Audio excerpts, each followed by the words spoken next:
Moradabad Lok Sabha seat से सांसद और पूर्व मेयर एसटी हसन ने आज प्रदूषण नियंत्रण बोर्ड के अधिकारियों पर गंभीर आरोप लगाए। मुरादाबाद में की जा रही है साथ ही गैस संचालित भट्टियां लगाने पर जोर दिया जा रहा है।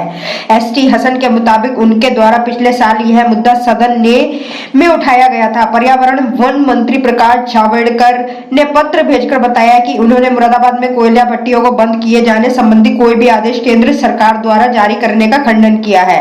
मुरादाबाद से सांसद एसटी हसन के मुताबिक बोर्ड की इस कार्रवाई से जहां उद्योग धंधे चौपट हुए हैं, वहीं उन्होंने बीते साल संसद में इस मुद्दे को लेकर सवाल पूछा था, जिसका जवाब अब पर्यावरण वन मंत्री प्रकाश जावड़ेकर द्वारा पत्र के माध्यम से दिया गया है। पर्यावरण मंत्री के पत्र का हवाला देते हुए सांसद ने बताया कि कोयला संचालित उद्योगों को एनसीआर क्षेत्र में बंद किया जाना था, क्योंकि वहां पीएनजी की उपलब्धता है। मुरादाबाद के संदर्भ में इस तरह का कोई भी आदेश केंद्र सरकार द्वारा नहीं दिए जाने का दावा पर्यावरण मंत्री के पत्र में किया गया है। प्रेस वार्ता कर मुरादाबाद सांसद एसटी हसन ने प्रदूषण नियंत्रण बोर्ड के अधिकारियों पर मनमानी से काम करने का आरोप लगाते हुए कार्रवाई की मांग की है। साथ ही उन्होंने वसूले गए जुर्माने की राशि उद्योग संचालित करने वाले लोगों को वापस करने की मांग की।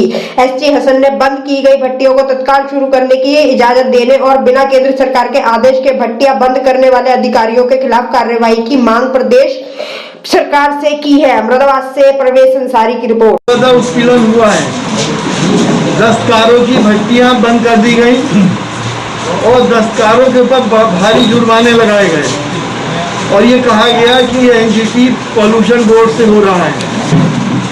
सबको मालूम है, सबने कोशिश करी।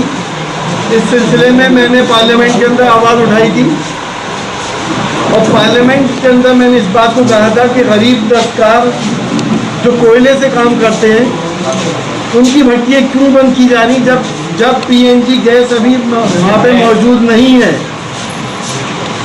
उनका उत्पीड़न क्यों किया गया। मेरे पास जवाब आया है मंत्री जी का। जावड़ेकर साहब जो हैं, उन्होंने मुझे ये जवाब लिखा है जो मैंने पार्लियामेंट के अंदर आवाज़ उठाई थी। मैं आपको इसे पढ़ के सुनाई देता हूँ।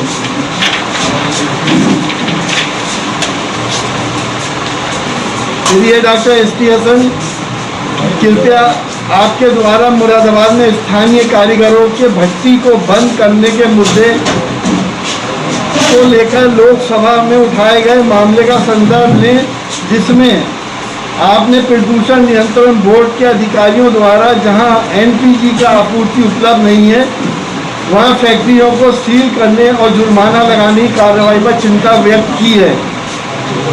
मैंने इस मामले में जांच की है।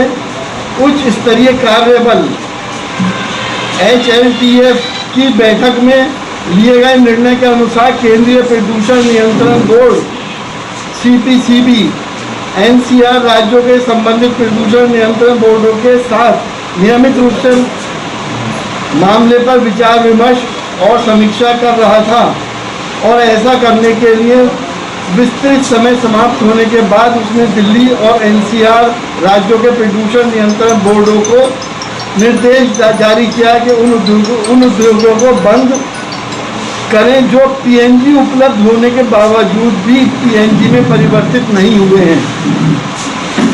नंबर 3, CPCB ने औद्योगिक संघों के अभ्यावेदन पर विचार करने के बाद दिनांक 2/7/2019 को जारी अपने निर्देश के कार्यान्वयन में स्थगित कर दिया और एनसीआर राज्यों को प्रदूषण नियंत्रण बोर्डों को निर्देश किया कि ऐसी औद्योगिक इकाइयों के खिलाफ कोई भी कठोर कार्रवाई आरंभ न करें जो अन्य दृष्टि से निर्धारित पर्यावरण मापदंड के अनुपालन कर रही हैं। CPC ने सूचना दी कि मुरादाबाद में, ये गौर से सुनो, मुरादाबाद में उद्योगों को बंद करने की कोई दिशा निर्देश जारी नहीं किए गए हैं क्योंकि ये एनसीआर के अंतर्गत नहीं आता। ये सेंट्रल मिनिस्टर ने कहा है कोई हमने आदेश जारी नहीं करे, लेकिन यहाँ के अधिकारियों ने यहाँ के गरीब लोगों का उत्पीड़न किया और उनका रोजगार और कारोबार को बर्बाद करने के लिए उनकी भट्टियाँ बंद कर दी गई। डॉक्टर साहब, जो ये जुर्माना मैं इस सिलसिले में आगे और भी इसकी मैं कॉपी आप लोगों को दूंगा। इन्होंने एक चीज़ लिखी कि मुरादाबाद, जैसा आप अच्छी तरह जानते हैं कि सरकार वायु प्रदूषण के शमन के लिए बहुत चिंतित है और इस खतरे को निपटने के लिए हम पूरे देश में हर संभव उपाय पहले कर रहे हैं। वायु प्रदूषण की समस्या से व्यापक ढंग से निपटने हेतु 2019 में राष्ट्रीय स्वच्छ वायु कार्यक्रम की शुरुआत सरकार के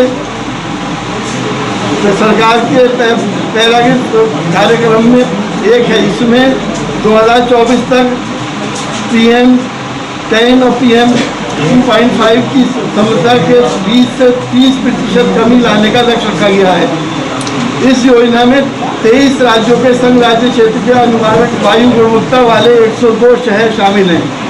इसको ये जानकर खुशी होगी, आपको ये जानकर खुशी होगी कि NCAP के तहत उत्तर प्रदेश में 13 जिले शामिल हैं और मुरादाबाद भी उनमें से एक है।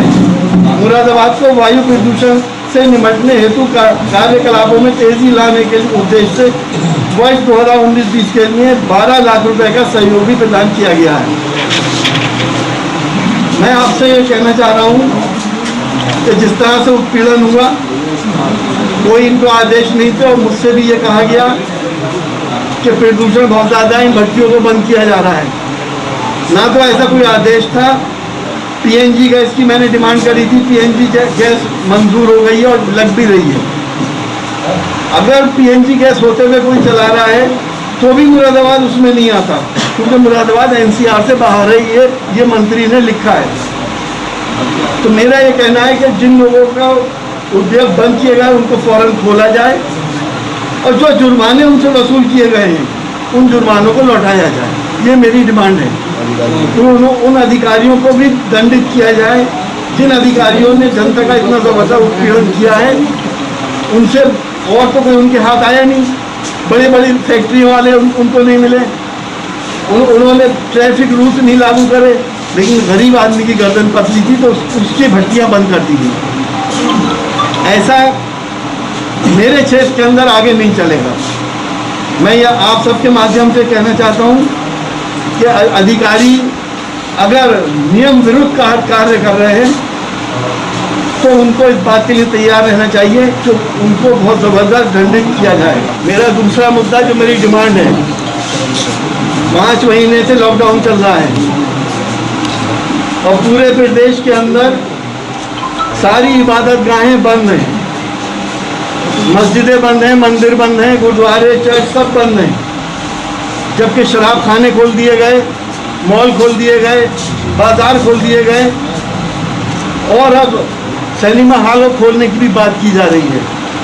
मैं आपके माध्यम से ये डिमांड करता हूँ कि सारे इबादत गाहों को खोला जाए और सोशल डिस्टेंसिंग का पालन करते हुए हर आदमी को अपने तरीके से इबादत करने की इजाज़त मिलनी चाहिए।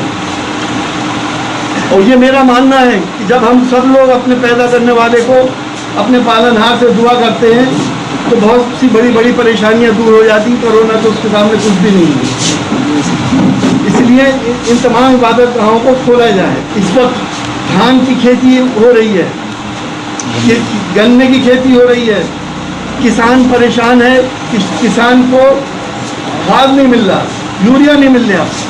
जो यूरिया का कट्टा 300 रुपये का है वो किसान 450-500 रुपये में खरीद रहा है। ऐसा तो हमने पहले कभी नहीं देखा। एक तो किसान पे बेची मौसम की मार, ऊपर से हमारा शासन यूरिया नहीं मुहैया करा रहा। यूरिया को जल्द से जल्द मुहैया कराया जाए और किसानों को उनके घर तक यूरिया पहुंचाया जाए। एक आदेश आया है, शायद आप लोगों को पता भी हो या ना भी मालूम हो। अगर कोई किसान अपनी ज़मीन बटाई पे देता है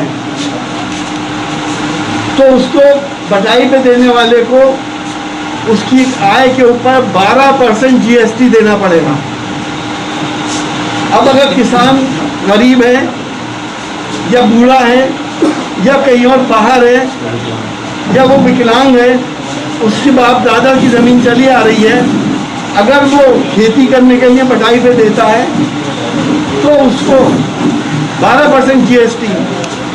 इसका मकसद ये है कि एग्रीकल्चर को भी ये टैक्स के दायरे में ला रहे हैं। आज उन पे किया है, कल सारे किसानों पे भी होगा। इसलिए मेरी आपके माध्यम से डिमांड है कि इसे फौरन वापस लिया जाए और किसानों को फ्री हैंड दिया जाए, जैसे हर सब सरकारों ने दिया है।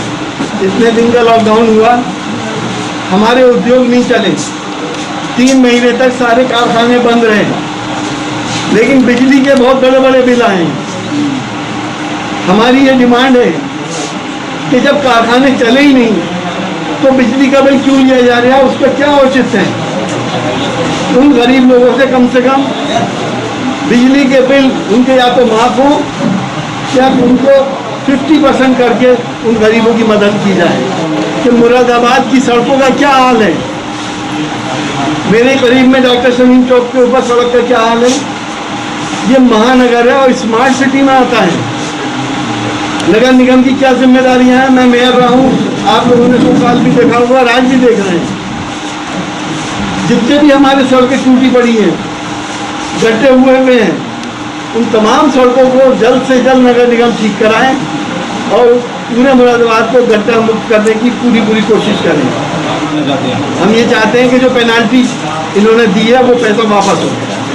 सर, इन्होंने देखिए शिल्प प्रसाद ने धोखा किया है, सरकार के नाम पे धोखाधड़ी की है, क्या इसका आश्वासन मिला है कि कोई इन पे कार्रवाई की जाएगी? देखिए, या इन पे कार्रवाई होनी चाहिए, अगर कार्रवाई नहीं होती है तो हम इस मामले को